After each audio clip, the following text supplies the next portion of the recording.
Dios me los bendiga nuevamente. ¿Me escuchan bien, hermanos? Yo siento que es un micrófono nuevo.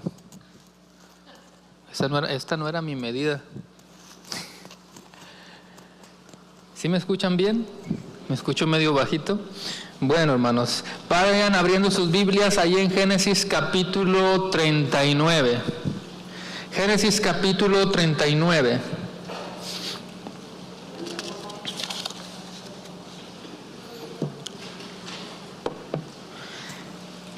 En un momento más vamos a tener la lectura como lo acostumbramos y vamos a orar, hermanos, pero mientras usted va llegando ahí a Génesis capítulo 39, vamos a comenzar introduciendo este sermón, mencionando, iglesia, que a lo largo del capítulo 39, y de hecho a lo largo de toda la vida y la historia de José, desde el capítulo 37 hasta el final, hay algo que es bastante evidente que tú lo tienes que notar sí o sí. Hay algo bien evidente en la vida de José y que de hecho ya lo mencionaron nuestros hermanos, y esto es que el Señor estaba con José. Si tú estás en el capítulo 39, el versículo 2 dice, mas Jehová estaba con José.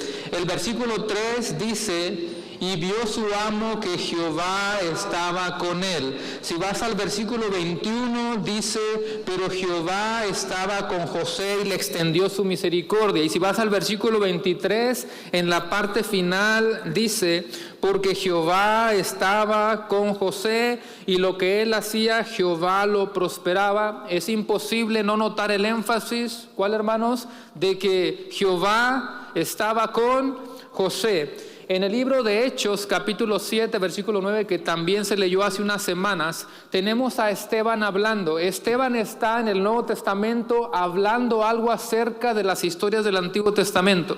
Así que en Hechos, capítulo 7, está Esteban hablando y predicando y diciendo algo en cuanto a la historia de José. Es una porción pequeña, es un pasaje pequeño, y escucha, Esteban, pudiendo decir muchas otras cosas, hay algo que él resalta. Los patriarcas, movidos por envidia, vendieron a José para Egipto, pero, ¿qué dice? Dios estaba con él. Así que ese es el énfasis. Dios estaba con José. Es Dios quien en su providencia orquestó todas las cosas desde que aparece José en escena en el capítulo 37. José va a terminar siendo un personaje importante. Porque hasta ahorita veníamos enfatizando a Abraham, Isaac, Jacob, pero desde el capítulo 37, ¿qué pasa? Parece que la historia ahora da vuelta y se enfoca a José. Y creo que va a ser un personaje importante a estudiar, hermanos, porque no es ninguna casualidad que 14 capítulos se van a enfocar en José. Desde el 37 hasta el capítulo 50 vamos a hablar acerca de José. Así que es Dios, repito, en su providencia orquestando toda la vida de José. Y alguien en este lugar se puede preguntar, pero ¿cómo vamos a decir que es Dios orquestando la vida de José? ¿Cómo vamos a decir que es la providencia de Dios en José? ¿Dónde está Dios en la vida de José si estamos viendo que José fue odiado, que José fue tirado a un pozo, que José fue vendido? Todo le está yendo mal. ¿Cómo que Dios está ahí? Pero hermanos, escucha, la providencia de Dios no se mira solo cuando pensamos que nos está yendo bien, sino que Él está trabajando en cada situación de nuestras vidas, ¿sí o no? Lo entendamos o no, pero es la misma providencia de Dios. El que estaba con José es el que está con nosotros. Fue Dios llevando a José a ese lugar. Dios sabía que iba a ser odiado, Dios sabía que iba a ser vendido, Dios sabía que iba a ser arrancado de su familia. Dios lo conoce absolutamente todo. Y Dios sabía que al final José iba a ser levantado. Dios sabía que José iba a ser prosperado y llevado a un lugar de honor. Ahora, no debemos de pensar en la providencia de Dios y mirar todas las situaciones difíciles de nuestra vida como que Dios a fuerza tiene que levantarnos. No es que si Dios prosperó a José, entonces Él tiene que prosperarme a mí. No mires la providencia de Dios de esa manera. En su providencia, hermanos, Él puede bendecirnos si Él lo desea, pero Dios no nos debe nada. ¿Tú dices amén a eso? Dios no nos debe nada. Si al final del día lo único que tú y yo experimentaríamos fuera puro sufrimiento y necesidades, y viéramos o viviéramos una vida entre lucha y lucha y lucha, hermanos, Él sigue siendo Dios. Él sigue siendo Dios, como dijo Job: desnudo salí del vientre de mi madre, desnudo tornaré allá. Dios dio, Dios quitó. ¿Qué dice? Sea el nombre de Jehová bendito. Tú y yo no le adoramos en base a si nos da algo o no nos da algo. Tú y yo no le adoramos en base a nuestras circunstancias. Una vez más, en su providencia vamos a experimentar lo que a Él le plazca. ¿Sí o no? Lo que a Él le plazca vamos a experimentarlo, pero Él sigue siendo Dios y nuestra meta debe de ser la misma, que Él se lleve la gloria. Ahora, lo correcto, hermanos, es ver el capítulo 39 que estamos a punto de leer desde esta perspectiva. ¿Cuál perspectiva? De que Jehová estaba con José. Sí, José fue fiel en la prosperidad. Sí, José fue íntegro en la tentación. Sí, José fue paciente en la prisión, pero es Dios obrando en la vida de José. Ahora, habiendo dicho todo esto, hermanos, de que el tema principal es Dios y su providencia en la vida de José, eso no anula que el autor también quiere mostrarnos la otra cara de la moneda. Es decir, Génesis 39, tú lo tienes que leer desde esa perspectiva. Dios está con José, pero la Biblia también nos muestra esta tensión entre la soberanía de Dios y la responsabilidad humana. Es Dios que está con José y obrando en cada paso de su vida, y al mismo tiempo José sí sufrió. José sí fue vendido. A José le dolió, no entendió muchas cosas, pero él estaba experimentando eso de manera genuina. Así que vemos la soberanía de Dios y al mismo tiempo la responsabilidad del hombre. Tú puedes ver este pasaje desde esas dos perspectivas, pero hoy, hermanos, quisiera enfocarme en la vida de José y quiero tocar el tema de la integridad de José. Ese es el título de esta mañana, la integridad de José. Póngase de pie. Ahora le voy a dar los 3 puntos antes de leer el pasaje. Y los 3 puntos, hermanos, de manera tan pero tan práctica es José en la bendición, José en la tentación, José en la prisión, para que sea bien fácil recordarlo.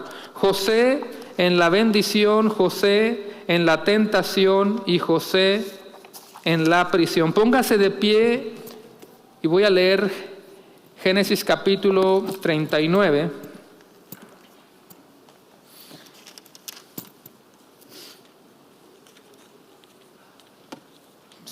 ¿Lo tienen, iglesia?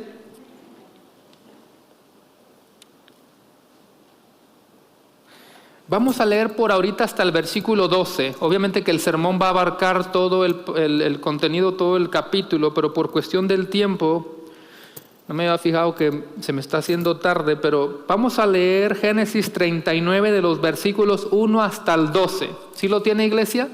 Génesis 39 del 1 al 12. Yo leo el versículo 1, usted lee el versículo 2. Hermanos de Brasil, como siempre, si usted lo quiere leer en portugués, adelante, que es el mismo Dios, ¿verdad que sí? Aunque no les entiendo mucho, Dios sí les entiende. Yo leo el versículo 1. Llevado pues José a Egipto, Potifar, oficial de Faraón, capitán de la guardia, varón egipcio, lo compró de los ismaelitas que lo habían llevado allá.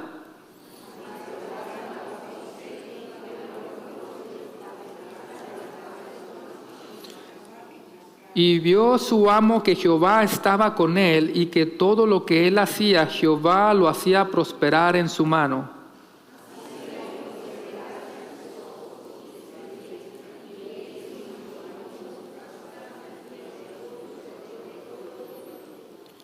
El 5, y aconteció que desde cuando le dio el encargo de su casa y de todo lo que tenía, Jehová bendijo la casa del egipcio a causa de José, y la bendición de Jehová estaba sobre todo lo que tenía, así en casa como en el campo.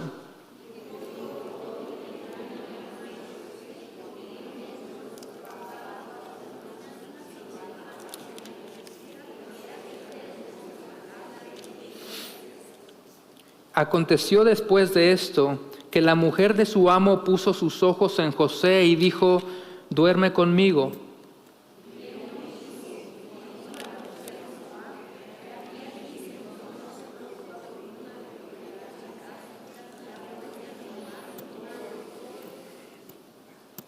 No hay otro mayor que yo en esta casa, y ninguna cosa me ha reservado sino a ti, por cuanto tú eres su mujer. ¿Cómo pues haría yo este grande mal y pecaría contra Dios?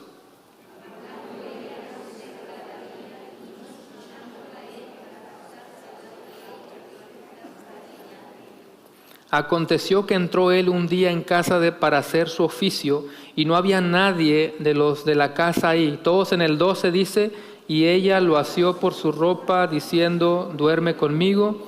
Entonces él dejó su ropa en las manos de ella, y huyó y salió. Cierre sus ojos y tome este tiempo para orar al Señor y pedirle su dirección.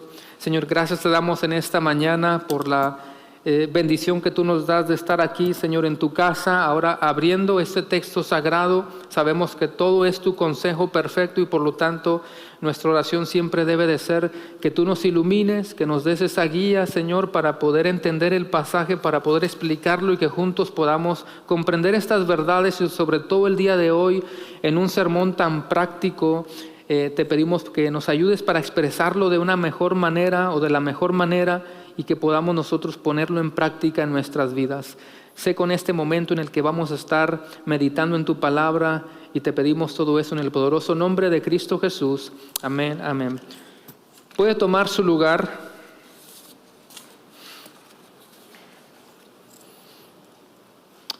Muy bien, iglesia. El capítulo 39 que acabamos de leer, si tú le pones atención, al menos en la Reina Valera, las primeras palabritas dice: llevado pues, llevado pues.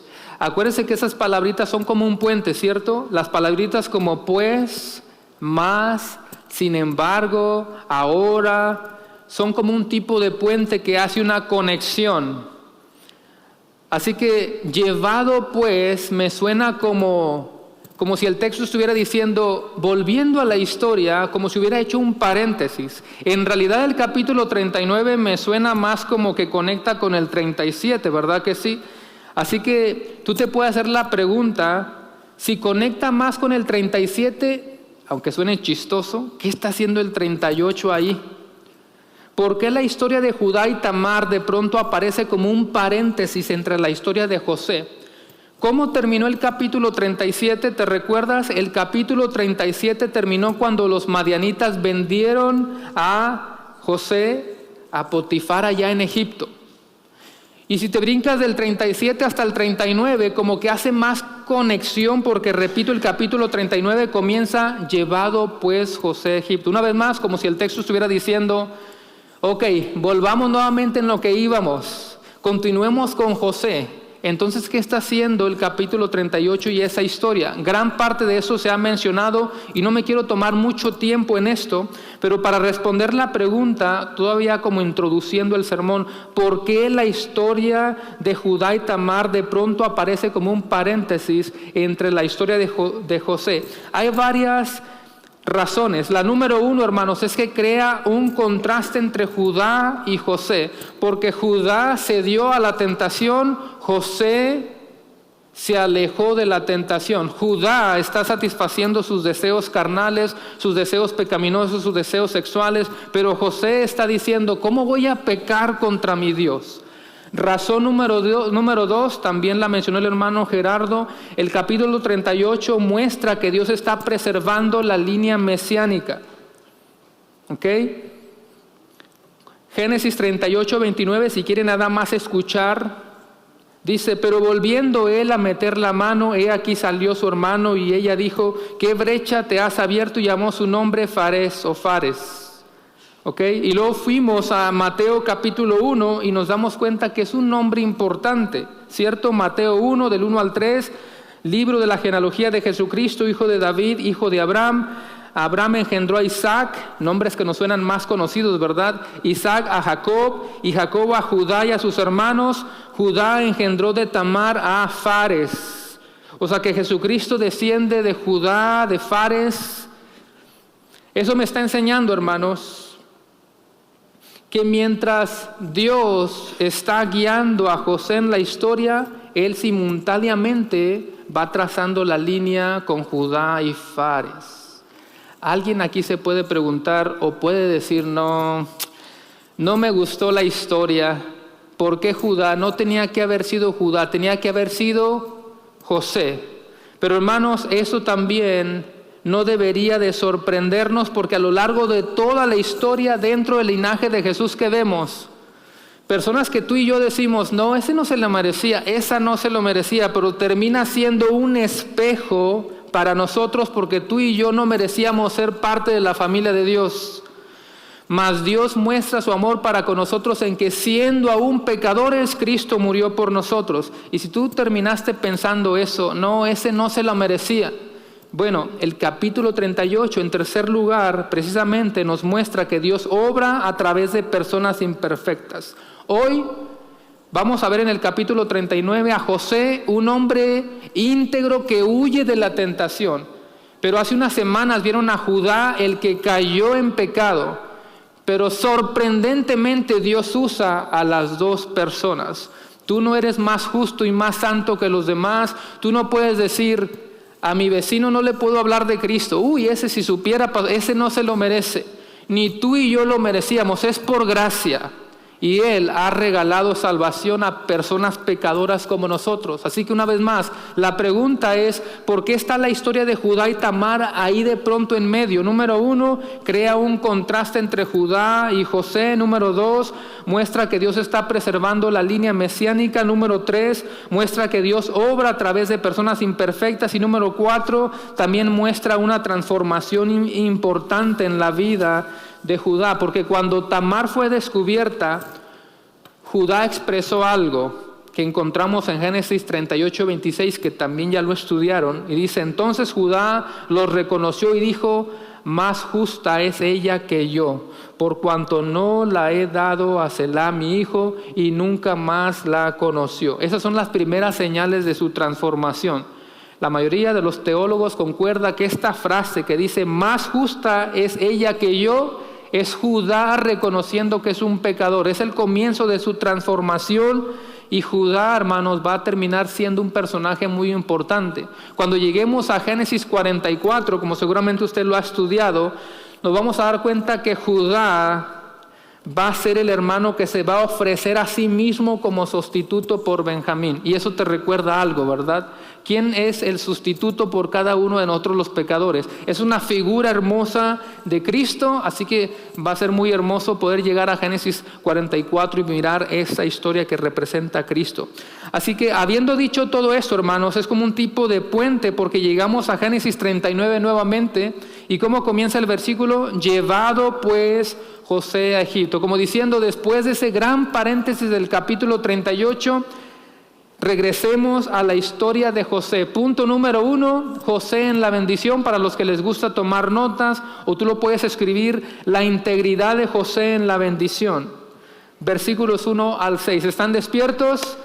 Leo nuevamente el versículo 1 y 2 y dice, llevado pues José a Egipto, Potifar, oficial de Faraón, capitán de la guardia, varón egipcio, lo compró de los ismaelitas que lo habían llevado allá. Mas Jehová estaba con José y fue varón próspero y estaba en la casa de su amo el egipcio. El texto nos está dando primeramente unos detalles, hermanos, acerca de Potifar. Potifar no es un nombre de persona, como tampoco Faraón es un nombre de persona, son como títulos. Potifar, dice el texto que es oficial de Faraón, capitán de la guardia, dice que es un varón egipcio. Él era el responsable, hermanos, de la seguridad de Faraón y de administrar la prisión donde se encerraban a presos políticos y de alto perfil. Imagínate un palacio grande, ahí está el gran Faraón. Pero Faraón también tiene a Potifar, y Potifar dentro del palacio tiene a su cuidado una cárcel importante donde va a terminar siendo puesto el mismo José. Así que, hermanos, ¿cómo miras tú la historia de José? Porque José lo ha perdido prácticamente todo. Así pensamos tú y yo, ¿cierto? Parece que lo ha perdido absolutamente todo, porque si te pones a pensar, ya no está con su familia, ya fue arrancado de su padre, está como esclavo, fue odiado, fue vendido por sus propios hermanos, fue arrancado de la tierra prometida, privado de toda esperanza, y parece que su vida se dirige a un fracaso total. Y en medio de todo eso, el autor Moisés dice, y el Señor estaba con él. ¿Cómo termina el versículo 2, hermanos, si lo tienes ahí? Y estaba en la casa de su amo egipcio. Si dice amo, pues obviamente nos está diciendo implícitamente que José era un esclavo. José era un esclavo. ¿Cómo va a actuar José en medio de todo esto? ¿Cómo actuarías tú? ¿Cómo actuaría yo en una situación como esta? ¿Qué nos va a enseñar José? Vamos a ver cómo va a actuar José en medio de esta situación que a nuestros ojos parece terrible. Versículo número 3, y vio su amo que Jehová estaba con él y que todo lo que él hacía, Jehová lo hacía prosperar en su mano. El texto nos acaba de comunicar dos cosas. Primero, que ahora hasta el Potifar está notando algo diferente en José. No sé qué es lo diferente que está notando. Seguramente que José es una persona humilde, es una persona sencilla, pero también está sirviendo, o sea que es trabajador, es activo, es íntegro. Algo está notando diferente. ¿Qué notan los de afuera diferente en ti? Pueden los de afuera decir sin que tú le digas, esta persona seguramente que conoce a Dios. Vaya a la escuela dominical porque vamos a ver la diferencia entre conocer a Dios y saber información acerca de Dios. La gente de afuera realmente puede decir de ti, esta persona conoce a Dios, es un hijo de Dios, algo tiene de diferente. Hay una versión que dice, Dios ayudaba a José y hacía que todo le saliera bien. Así que José, hermanos, actúa aquí de la misma manera que durante la tentación y de la misma manera que durante la prisión. Él está actuando de la misma manera en todo lugar. Y Dios lo va a comenzar poco a poco a prosperar. Eso lo vas a comenzar a ver en el versículo 4, Génesis 39:4. Así halló José gracia en sus ojos y le servía, y él le hizo mayordomo de su casa y entregó en su poder, ¿qué dice? Todo lo que tenía.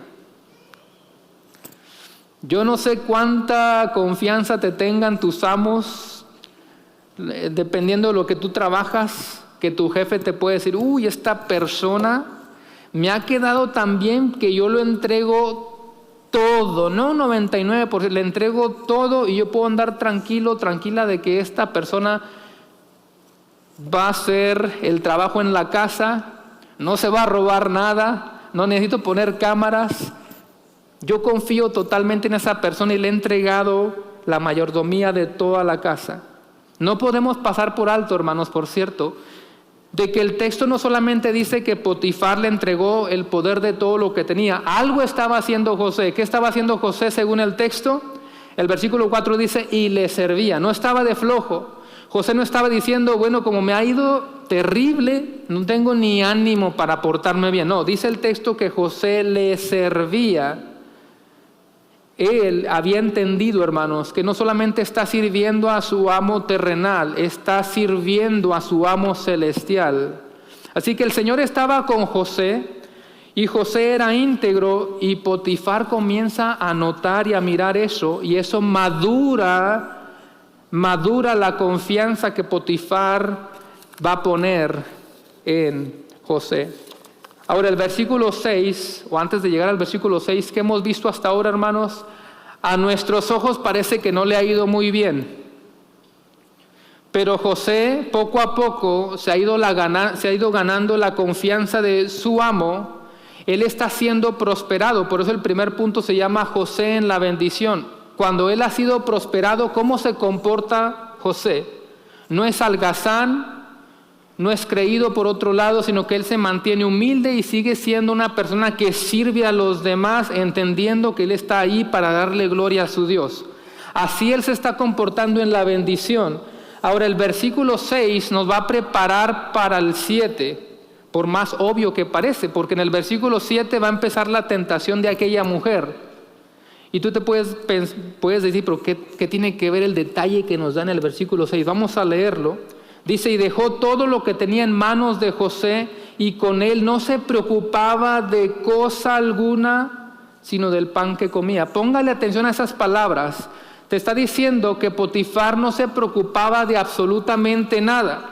Eso es bien importante, hermanos, porque cuando lleguemos a la etapa de la prisión, la cárcel, se expresan exactamente las mismas palabras. El encargado de la cárcel también le pone todo a los pies de José. Pues, ¿qué tenía José, hermanos? ¿Qué notaban en él? Que hasta en la misma cárcel usan el mismo vocabulario y dice que no se preocupaba de nada. José es el tipo de persona que nos enseñan a darle gloria a Dios en todo momento y en todo lugar. Pero ¿cómo termina el versículo 6? ¿Qué detalle nos da? Porque parece que no es importante. ¿Por qué el versículo 6 dice que José era de hermoso semblante y de bella presencia? Hay una traducción, y no recuerdo si es la Biblia de las Américas, pero una versión muy fina dice que era de gallarda figura. ¿Conoces esa expresión? Era de gallarda figura. Hay dos palabras. Una vez más, parece como que es un detalle que no es importante. ¿Para qué nos tiene que decir el texto eso? Pero es que nos va a preparar para la tentación que se aproxima en el versículo 7. Dice que José era como de gallarda figura. Gallarda es sinónimo de apuesto, bien parecido, aspecto distinguido. Y figura significa apariencia o el aspecto físico. Yo no sé si hay palabras diferentes en los países que tenemos representados, pero lo que el texto está diciendo es que José tenía un físico muy atractivo. ¿Se entiende? Un físico muy atractivo, muy elegante, muy distinguido, muy apuesto. Palabras más conocidas es que José era muy simpático, que era muy guapo. José, para que me entienda, era así como, bueno, aquí no hay con quién ilustrarlo, pero se entiende, ¿verdad? Era bastante elegante, atractivo, guapo. Eso va a llevar a la esposa de Potifar a algo. Así que punto número 2, José en la tentación del versículo 7 al 12, o la integridad de José en la tentación. Mira cómo dice el versículo 7. Aconteció después de esto que la mujer de su amo puso sus ojos en José. Puso sus ojos en José, que es atractivo, que es simpático, y le dijo, duerme conmigo. O sea, de manera bien descarada, ¿verdad? Fue directo, duerme conmigo. Y mira cómo dice el versículo 10, y te brincas ahí. Hablando ella a José cada día. Otra versión dice que insistía. Y no escuchándola a él para acostarse al lado de ella, para estar con ella, etcétera, etcétera, etcétera. Una pregunta para aplicar a nosotros sería, ¿de qué manera deberíamos de tratar con la tentación tú y yo? ¿O será que nosotros no pasamos por ese tipo de tentaciones? Y aunque estamos viendo el caso de un varón, aquí podemos aplicar para el sexo masculino y sexo femenino, pero también le voy a hablar a los varones. ¿Cómo vamos a enfrentar esa tentación si llega en algún momento? José ya nos mostró cómo. José nos ha mostrado el cómo. La tentación, iglesia, debe de ser enfrentada con la verdad acerca de Dios. La tentación debe de ser enfrentada con la verdad acerca de Dios. Así que 3 cositas bien rápidas en cuanto a cómo deberíamos de enfrentar la tentación. Y esas 3 cositas ya nos las ha enseñado José. Número 1, enfrenta la tentación en base a la santidad de Dios. Cuando tú conoces a Dios y tú reconoces que es un Dios santo, eso te va a hacer y te va a llevar a responder de manera diferente ante la tentación. Así que número 1, enfrenta la tentación en base a la santidad de Dios. ¿Qué dice el versículo 9? No hay otro mayor que yo, dice José. No hay alguien mayor que yo en esta casa. Y ninguna cosa me ha reservado sino a ti, por cuanto tú eres su mujer. ¿Cómo pues haría yo este grande mal y pecaría contra Dios? Hermanos, nuestro pecado es primeramente ¿contra quién? Contra Dios. Por eso el salmista dijo, contra ti solo he pecado. Todos conocemos la historia de David y Betsabé. Es un tipo de tentación de la misma categoría en el ámbito sexual. tuvo una tentación que todos conocemos, tú has leído la historia. Así que él pecó sexualmente, llegó a matar a alguien, cometió asesinato. Y entonces él va a ser confrontado por el profeta Natán, y cuando por fin reconoce su pecado, ¿qué dijo David? En el Salmo 51:4, contra ti, oh Dios, solamente contra ti he pecado.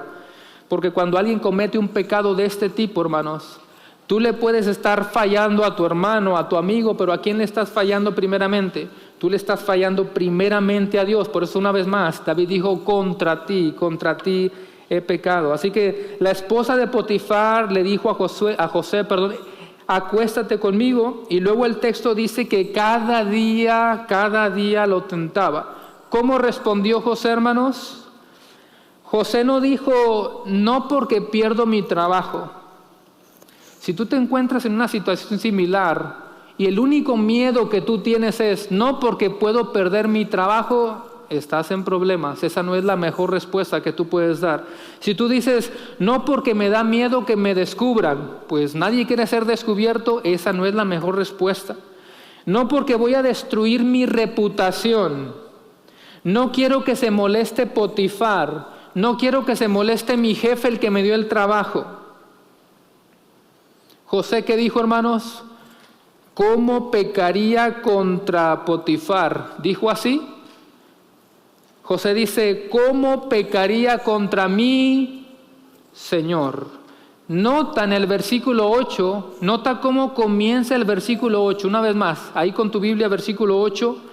He aquí que mi Señor, Señor con S minúscula o mayúscula, S minúscula, ¿verdad que sí? He aquí que mi Señor, refiriéndose a quién, a Potifar, no se preocupa conmigo de lo que hay en la casa y ha puesto en mi mano todo lo que tiene. Aquí hay un énfasis, hermanos, aquí hay un contraste. No es ninguna casualidad que en el texto hebreo se hace ese énfasis de Señor con S minúscula. Por alguna razón así comienza el versículo 8. José acaba de decir, he aquí que mi señor Potifar me ha puesto a cargo de todo esto, pero ¿cómo termina diciendo?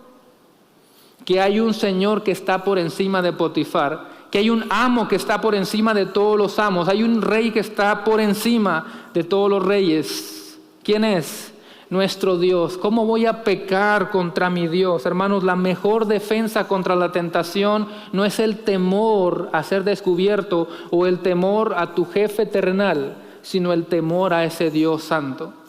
Una vez más, la pregunta es, ¿de qué manera debemos de tratar con la tentación? Número 1, enfrenta la tentación en base a la santidad de Dios. Número 2, la tentación sexual debe de ser evitada antes de que se vuelva inevitable.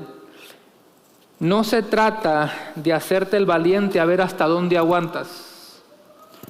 Si aquí donde yo estoy parado representa una tentación que se aproxima y aquí representa a punto de caer, cuando tú mires la tentación, no digas, soy tan fuerte, puedo dar pasitos, puedo acercarme a la tentación, que de todas maneras cuando estoy a punto de caer, tengo la fuerza para decir que no. Es igual de pecaminoso, porque la Biblia sí nos dice cómo tratar la tentación. Proverbios 6, 27 y 28. Proverbios 6, 27 y 28. ¿Tomará el hombre fuego en su seno sin que sus vestidos ardan? ¿Andará el hombre sobre sus brasas o sobre brasas sin que sus pies se quemen? Hay otra versión más sencilla que dice, ¿acaso puede un hombre echarse fuego en las piernas sin quemarse la ropa?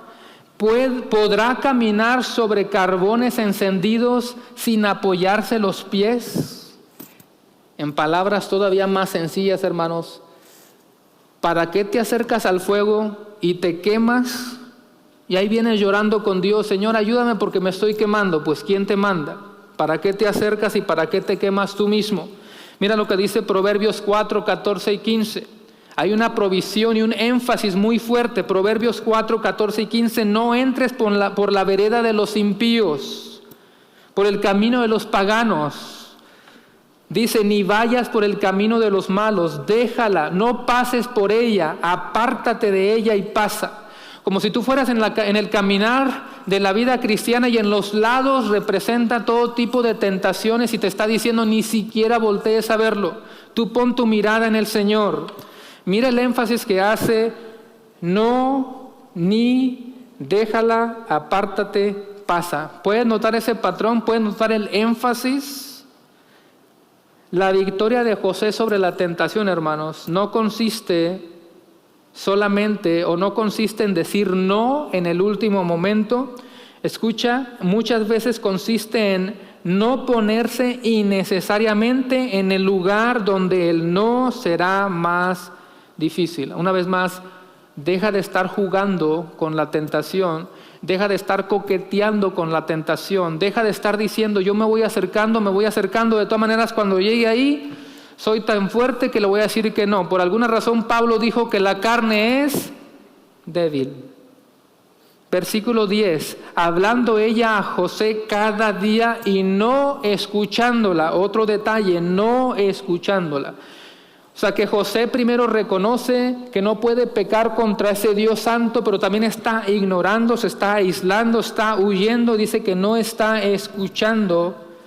Así que una vez más, José no está pensando, puedo estar cerca y no caer. Yo sé que soy fuerte. No, él simplemente se aleja de esa tentación. Número 3, huye. No estoy hablando del tercer punto para no confundirlos. Estamos respondiendo la pregunta de qué manera debemos de tratar con la tentación. Número 1, enfrenta la tentación en base a la santidad de Dios. Número 2, la tentación sexual debe de ser evitada antes de que se vuelva inevitable. Y número 3, huye de manera definitiva cuando la tentación se vuelve inminente. Huye de manera definitiva cuando la tentación se vuelve inminente. Por alguna razón, 1 Corintios 6:18 dice, huid de la fornicación. Y le podemos agregar ahí, huye del adulterio, huye de toda tentación sexual. También 2 Timoteo 2:22, Pablo le dice a Timoteo, huye de las pasiones juveniles. ¿Y qué hizo José cuando ya la tentación se volvió inminente? Huyó de la tentación. Versículo 11, si están ahí despiertos en Génesis 39, versículo 11 dice, aconteció que entró él, o sea José, un día en casa para hacer su oficio, y no había nadie de los de casa ahí, y ella lo asió de la ropa diciendo, duerme conmigo. Entonces él dejó su ropa en las manos de ella y huyó y salió. Dice que esta mujer asió la ropa. No es un detalle importante, seguramente alguien está pensando en términos contemporáneos, ¿verdad? Pues qué tanto se va a tardar para quitarle el saco, la corbata. No, pues José estaba muy cómodo. Seguramente has visto alguna película o caricaturas, ¿verdad? De aquellos tiempos, era un tipo de manto, faldita nada más. No sé si él por tener algún tipo de puesto un poquito más arriba, joyas, lo que sea, pero era muy fácil desprender la ropa. Así que muchos, aunque no podemos saberlo, pero piensan que seguramente él huyó prácticamente desnudo. Así que José ha tomado un paso más. Ahora él ve que la tentación se intensifica. Y hermanos, realmente es de admirar lo que José está haciendo, porque el texto comienza diciendo que no había nadie más en ese lugar. No había nadie más en ese lugar. Y no es el hombre el que está yendo a buscarla, sino que la misma mujer se le está insinuando. Así que eso valora todavía más la integridad de José, que dijo, yo no le voy a fallar a mi Dios, y cuando se intensifica la tentación literalmente huye. Hermanos, yo quise hacer una aplicación muy práctica en este momento. ¿Sabe por qué? Porque no siempre hablamos de este tipo de temas. Así que quiero hacer como un tipo de paréntesis en el sermón para llevarlo a la práctica. ¿Qué pasaría si nos encontramos en una situación muy similar? ¿Qué pasaría si tú como varón fueras tentado por una mujer en tu trabajo? Aunque repito, aquí la tentación es para ambos sexos. Y para eso quiero que escuches esta ilustración, nada más escuchen. Un hombre cristiano, casado y con una familia que amaba profundamente, comenzó a trabajar en una oficina nueva. Al principio todo parecía normal. Allí había una compañera de trabajo con quien se llevaba muy bien. Ella era amable, conversaban durante el día y de vez en cuando compartían alguna broma. Él se decía a sí mismo: no estoy haciendo nada malo, solo somos amigos. Un día ella le escribió un mensaje fuera del horario de trabajo. Él lo leyó y no respondió inmediatamente, pero tampoco borró el mensaje. Al día siguiente ella volvió a escribirle y él respondió. Después comenzaron a hablar con más frecuencia, primero sobre el trabajo, luego sobre sus problemas personales, después sobre sus matrimonios, hasta que un día ella le dijo: contigo sí puedo hablar de estas cosas que no puedo hablar con nadie más. Él sintió algo dentro de sí, sabía que aquello estaba cruzando la línea, pero él dijo: yo tengo control, yo sé cuándo parar, yo sé cuándo decir que no. Pasaron algunas semanas, una tarde ella le dijo: mi esposo no está en casa, si quieres puedes venir a tomar un café. El hombre se quedó mirando el teléfono por un momento. En ese momento tuvo varias opciones. Podía bloquear ese número, podía llamar a su esposa, confesarle, podía levantarse de su escritorio y hablar con su pastor, podía hacer cualquier cosa que se alejara de esa situación, pero decidió responder: está bien, solo será un café. Y fue y no pasó nada esa tarde, y ese fue precisamente el problema, porque regresó a casa pensando: ¿ves? No hice nada malo, yo puedo. Pero había aprendido algo terrible, que podía acercarse al fuego y salir sin quemarse, al menos eso pensó. Así que continuó acercándose hasta que llegó el día en el que ya no pudo decir: no sé cómo llegué aquí, porque la verdad es que ahora sí sabía exactamente cómo llegó hasta ahí.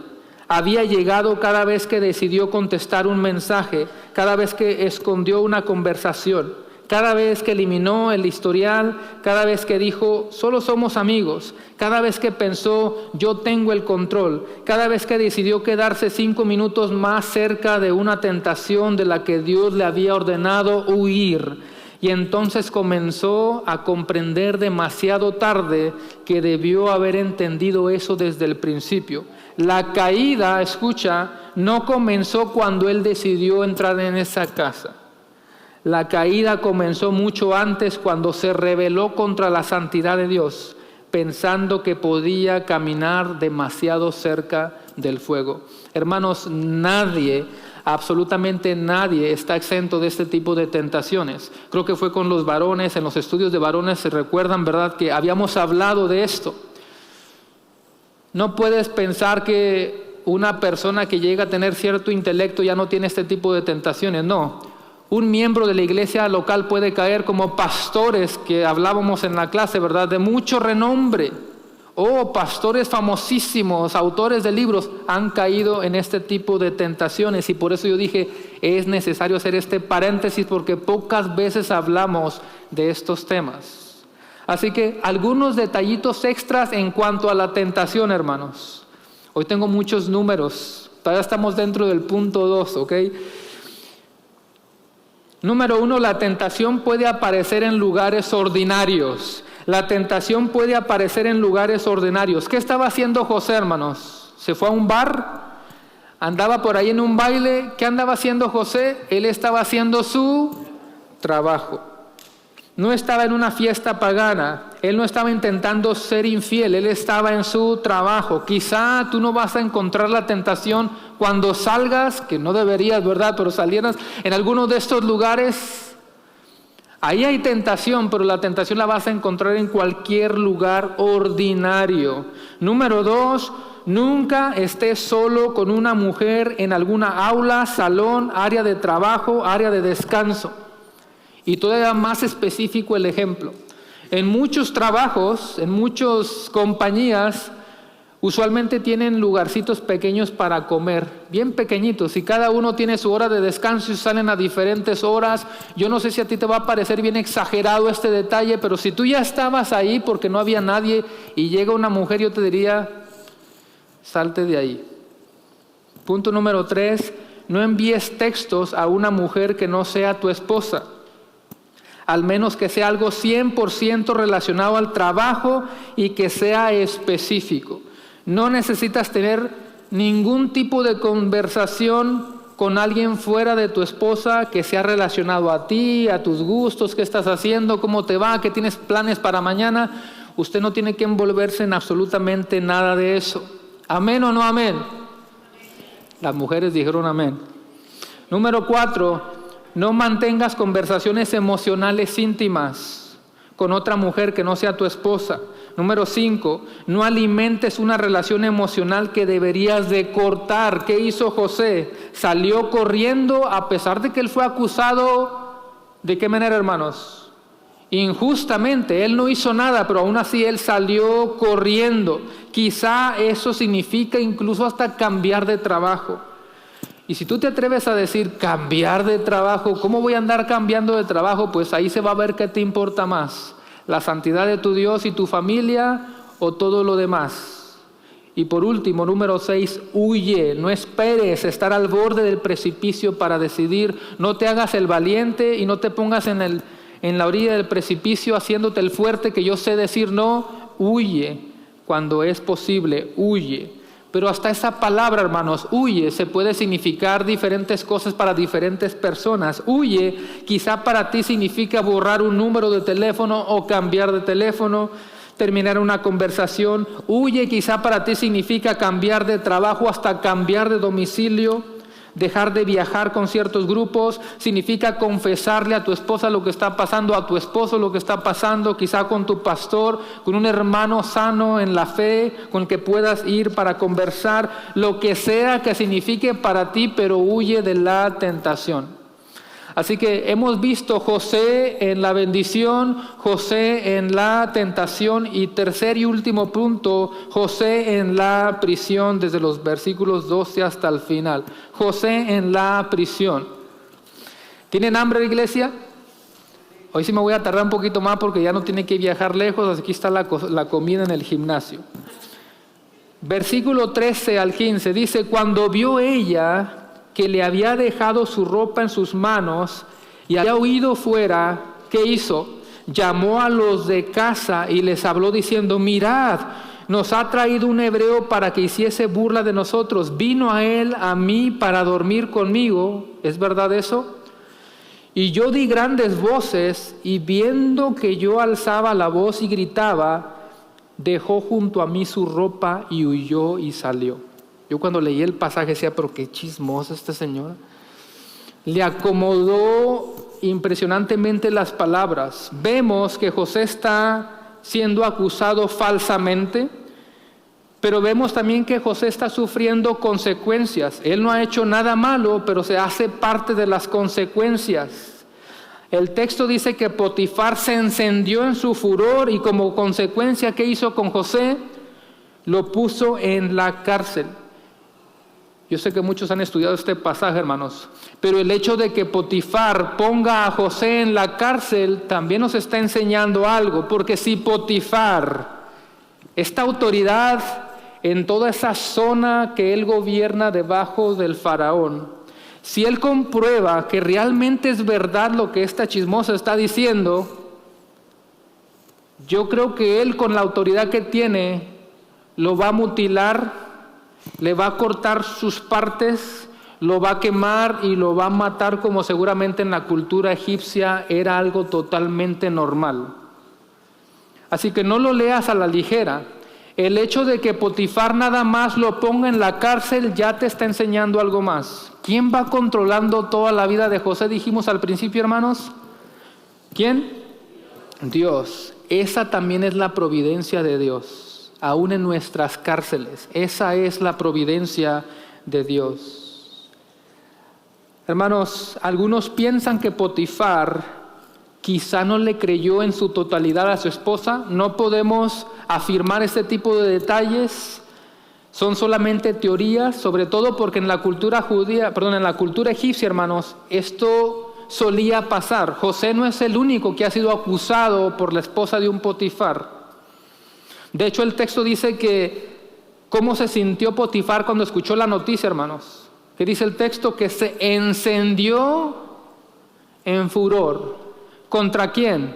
Bueno, tú y yo pensamos que contra José, ¿verdad? El texto en realidad no nos dice con quién. Por eso algunos teólogos piensan y dicen, a lo mejor Potifar no le creyó del todo a su esposa. No lo sé. Encima, por mucho tiempo, José ha sido muy servicial, muy íntegro, muy humilde. Así que no sabemos contra quién se encendió su furor, aunque sí, por el tiempo que llevamos estudiándolo, pues diríamos que lo más seguro que fue también con José. No sabemos, hermanos, el punto es de que José estaba en una situación extremadamente peligrosa. Pero una vez más, el hecho de que solamente fue puesto en la cárcel y no lo quemaron y no lo mataron, Dios lo está sosteniendo. Algo le está enseñando Dios a José. Humanamente hablando, tú y yo decimos, qué triste la vida de José. Qué triste.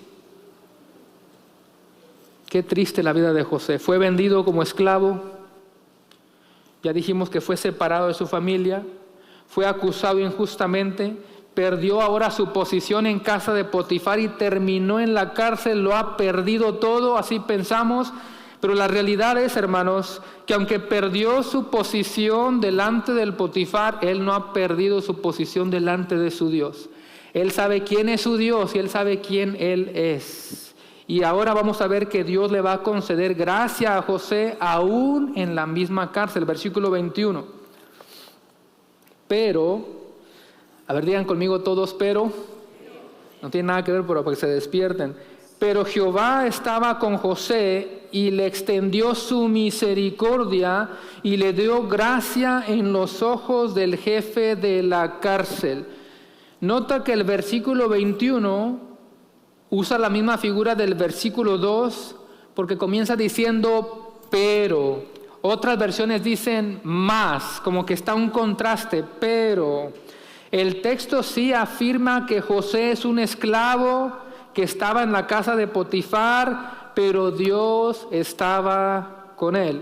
El texto sí dice que José es un siervo, pero Dios estaba con él. El texto sí dice que José fue encarcelado, pero Dios estaba con él. Tú puedes también atravesar una situación amarga, dolorosa, pero Dios está contigo. ¿Lo crees o no lo crees? Tú puedes experimentar dolor, pero Dios está contigo. Ahí está el pero. Tú puedes tener una necesidad económica fuerte, todo tipo de necesidades, pero Dios está contigo. Puedes tener aflicciones terrenales, pero si tú tienes a Cristo, ¿sabías que lo tienes todo, iglesia? Si tenemos a Cristo, lo tenemos absolutamente todo. José sabía eso. José sabía que si tiene a Dios, ¿qué puede importar todo lo que ha padecido? Y eso que nosotros, hermanos, estamos un poquito lejecitos de José, ¿no te parece? No creo que nosotros hemos experimentado lo que José había experimentado, pero él sabe que Dios está con él. El secreto de José no era el lugar, ni las circunstancias, ni el poder que tenía bajo Potifar. ¿Escuchaste eso? Repito, el secreto de José no era ni el lugar, ni las circunstancias, ni el lugar de honor que había recibido, sino que él sabía que la presencia de Dios estaba con él. Te pregunto, ¿la presencia de Dios está contigo? Entonces, ¿cómo respondemos ante todas las adversidades? ¿Será que realmente respondemos de la misma manera que José lo hizo? Él sabía quién era su Dios y José estaba totalmente lleno de la presencia de Dios. Si tú lo has notado, iglesia, José cambió de Canaán a Egipto, cambió de hijo a esclavo, cambió de la casa con su padre a la casa de Potifar y de ahí cambió a la cárcel. Pero hay algo que no ha cambiado: la presencia de Dios está con José. Moisés, de igual manera, en alguna ocasión dijo: si tu presencia no ha de ir conmigo, no nos saques de aquí. En Éxodo 33, en otras palabras, Moisés está diciendo: no quiero la tierra prometida sin la presencia de Dios. Y José, aunque no pronunció las mismas palabras, pero parece vivir de acuerdo con la misma realidad. José no sabe cuál es su destino, no sabe por qué llegó a Egipto, no entiende todo. José no entiende por qué está en una prisión. José no sabe cuánto tiempo va a durar en esa prisión, Pero es como si José dijera: no necesito saber a dónde voy si yo sé quién está conmigo. Y si Él está conmigo, repito, lo tenemos todo. Moisés dijo: no quiero ir si Dios no va conmigo. Y José nos está enseñando: puedo estar en cualquier lugar y en cualquier situación porque yo sé que Dios está conmigo. Pregunto, ¿sabías o sabes cuál es la verdadera bendición de José? Ya lo hemos repetido a lo largo de todo el sermón, ¿verdad? ¿Cuál es la verdadera bendición de José? Una vez más, no es la prosperidad, no es la situación económica, no la posición que ha alcanzado, no la autoridad, no el puesto que ha recibido. La verdadera bendición de José es esta: Dios estaba con él. Y así lo podemos resumir el sermón en esas palabritas: Dios con José. Qué simple. ¿Puede decir conmigo eso? Dios con José. Dígalo fuerte: Dios con José. Pero hay una mejor noticia que esa. Y tú dices: ¿hay una mejor noticia que esa? La mejor noticia es Dios con nosotros. El mensaje de este domingo es Dios con José, pero el mensaje de toda la historia para toda la iglesia es Dios con nosotros.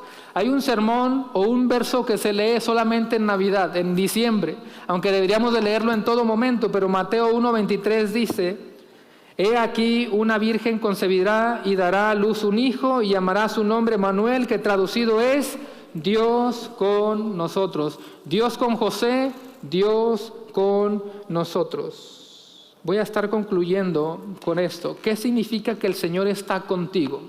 ¿Qué significa que el Señor está conmigo? ¿Qué significa que el Señor está con nosotros?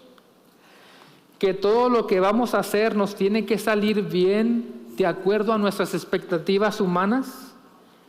¿Qué significa que el Señor está contigo? Que te tienen que dar necesariamente un aumento en tu trabajo, aunque dirías gloria a Dios por eso. ¿Qué significa que el Señor está contigo? Que ya no va a haber problemas familiares, que no va a tener ninguna necesidad material. ¿Qué significa que el Señor está contigo?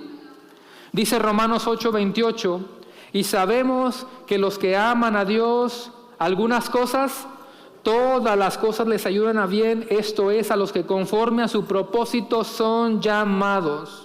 Un texto muy mal interpretado también.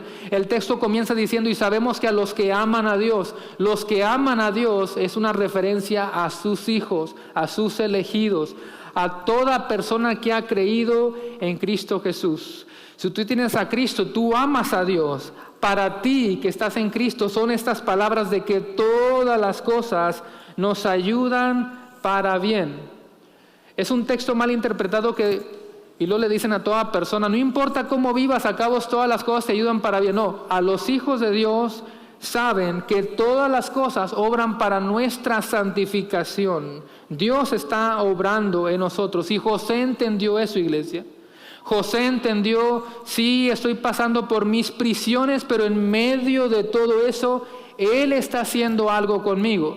¿Sabes cómo podemos recordarnos, verdad, de que José verdaderamente entiende de que es la providencia de Dios y que él no se quejó, sino que él siguió siendo fiel a su Dios porque entendía que su presencia estaba con él y que algo estaba haciendo Dios? Lo vemos al final del libro. En Génesis 50:20, cuando por fin José se revela a sus hermanos, ¿te recuerdas que les dice?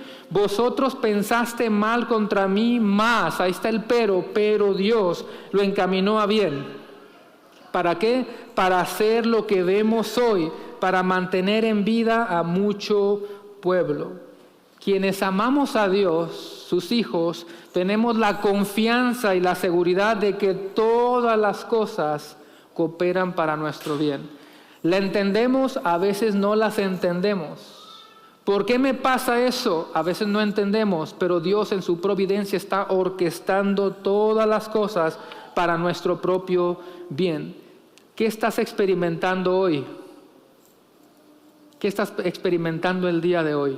¿Cuál es tu cárcel? Empieza a reflexionar en esto para ir cerrando el sermón. ¿Cuál es tu cárcel? ¿Cuál es tu prisión? ¿Qué es lo que tú estás experimentando hoy? ¿Qué te ha hecho quizá temblar? Y necesitamos recordarnos de que Dios está con nosotros ahí en nuestras cárceles que a veces no entendemos. Y es más, si en esta vida no alcanzamos lo que nosotros, según nosotros esperábamos, no se nos olvide que nosotros tenemos una vida mejor. Hay un lugar donde ya no hay enfermedad, donde no hay dolor, donde no hay luto, donde no hay necesidad. Ahí podremos decir, ahora entiendo todo, para esto me estaba llevando el Señor, esta es mi mejor vida, no es este lugar. Ponte de pie mientras reflexionas en esas prisiones que tienes hoy. Y quizás necesitas recordarte, el Señor está conmigo. Quizá no lo miraba de esta manera, pero en verdad Dios está conmigo.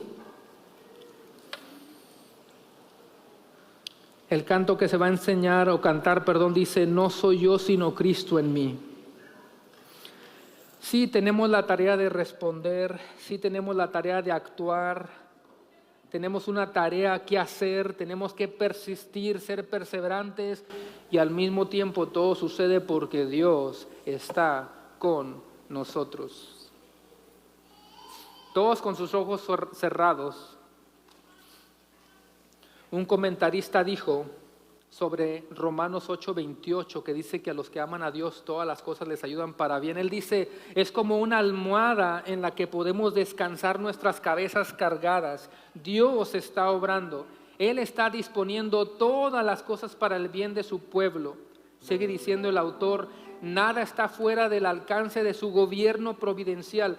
Dios trabaja por nuestro bien, para conformarnos a la imagen de su Hijo y promete llevarnos a la gloria.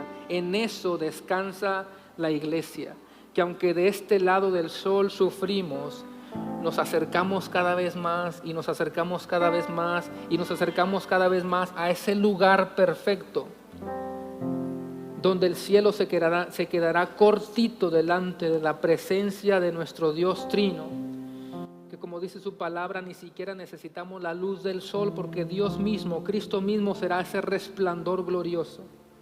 Que esta verdad y esa esperanza que tenemos nos haga a nosotros enfrentar las situaciones de la vida de mejor manera. Que cada vez que tú te sientas dentro de esa prisión que seguramente te sientes ahorita mismo, tú te recuerdes, este no es mi mejor momento, esta no es mi mejor vida. Se aproxima ese lugar y momento precioso delante de ese Dios santo, en el cual estaremos adorando y glorificando por el resto de la eternidad. Dios está con nosotros. Antes, en todas estas cosas somos más que vencedores por medio de aquel que nos amó, por lo cual estoy seguro que ni la muerte, ni la vida, ni ángeles, ni principados, ni potestades, ni lo presente, ni lo porvenir, ni lo alto, ni lo profundo, ni ninguna otra cosa creada nos podrá separar del amor de Dios que es en Cristo Jesús, Señor nuestro. Dios está con nosotros. Señor, gracias por tu palabra. Gracias por hablarnos, gracias por recordarnos estas verdades. Ninguno de nosotros estará nunca exento de aflicción. No importa nuestra raza, no importa nuestro color, no importa nuestro idioma, todos experimentamos de este lado del cielo aflicciones. Pero como Pablo lo dijo, sufrimos por causa de Cristo. Pero el otro lado es que si Cristo resucitó, también resucitaremos con Él. Gracias por ese recordatorio. A ti sea la honra y la gloria hoy y siempre, y te pedimos todo eso en el poderoso nombre de Cristo Jesús, y decimos amén, amén. Vamos a cantar, iglesia.